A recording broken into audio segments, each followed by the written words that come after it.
Hi, it's Ivor here. Welcome back to my channel, and this video is going to be pretty long and personal, so stay if you want to. Give me a second. Right, let's get on it. And as you can see, there are a lot of stuff at the back because I'm eating out. And we have a special guest in this video. Drum roll! Look at him! Are you alright, little buddy?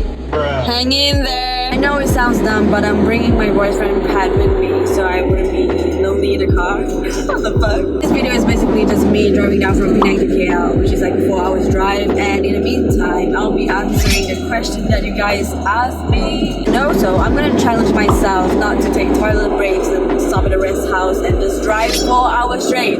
I can do that.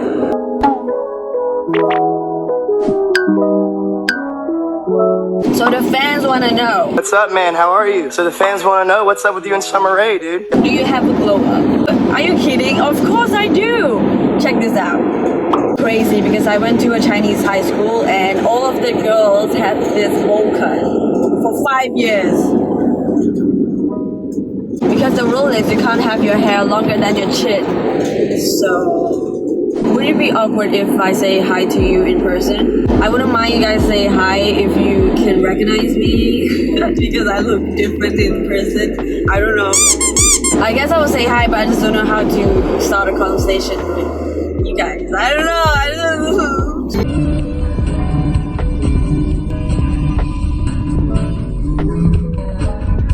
Do you still practice law, and what is your area of expertise? I can see that you're new here, huh? So I am not currently practicing law because I felt like I should explore some other area of interest that excites me. I mean, if I were to go back to law, I would probably go back to convincing like the property lawyers.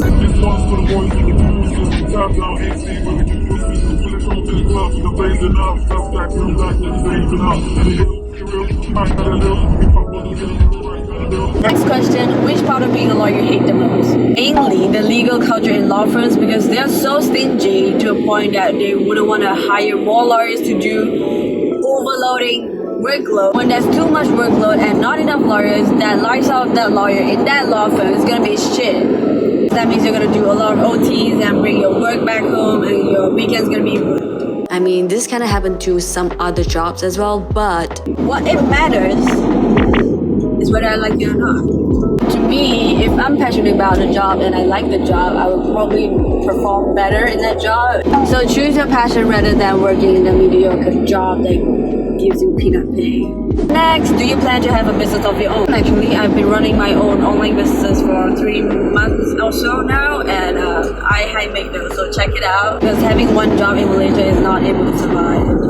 Next question, what apps do you recommend? This is such a broad question because that could include any kind of apps, but if you're talking about video editing and photo editing, and if you only could fit one app in your phone, I would suggest you to download Cuco app. It's so amazing, it's so aesthetic.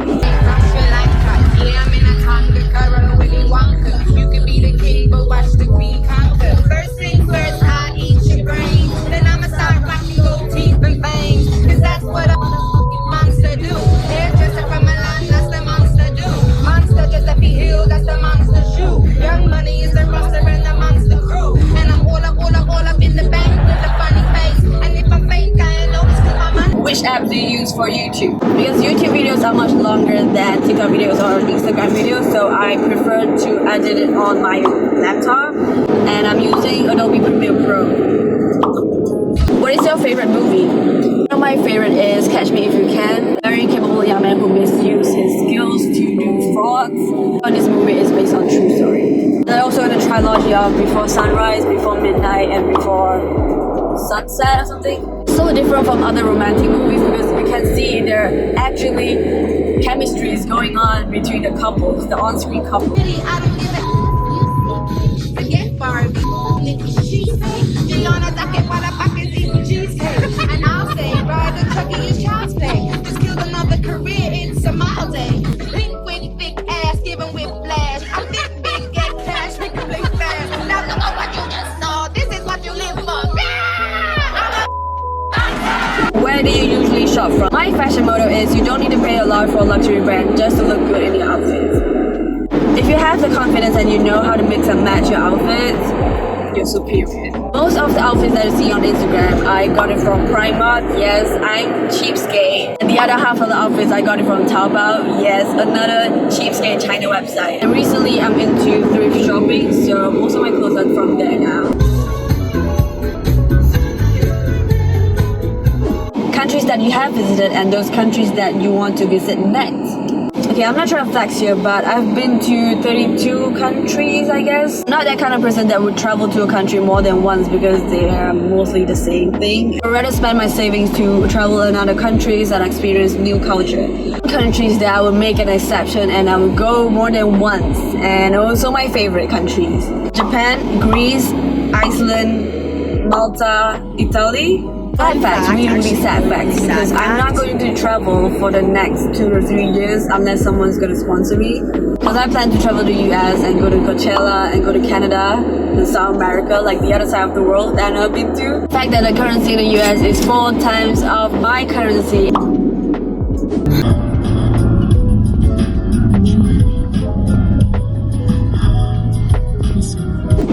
How are you, Ivor? I don't know, I just find it hard to open up and talk to someone about my problems because I get anxious over people's reaction. Like if I were to meet in person and talk about my problems with my friends, like I get anxious over their instant reactions. I can see the face emotions of I just don't know. I just don't want people to like sympathize me. If I were to text people about my problems, I also get anxious about how do I end the conversations. Like I just don't know. I would get anxious about like not getting a reply. Am I bothering that time or something? I mean, it seems easy just to talk to someone when you're upset, but being depressed is more than just upset. And having depression and anxiety and being an introvert, it makes it even harder to communicate about your feelings. No, I'm not gonna cry. No.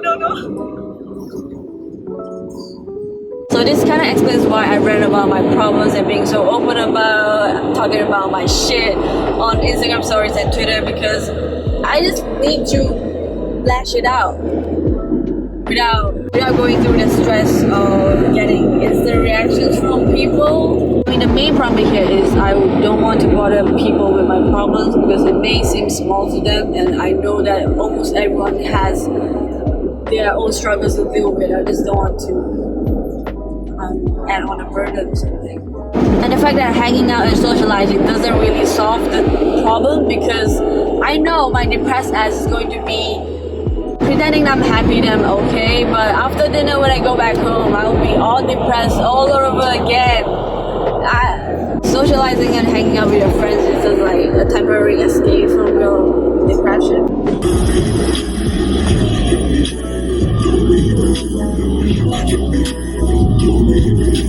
Next question. How do you deal with your depression during the pandemic? Because it seems like there's no ending to this.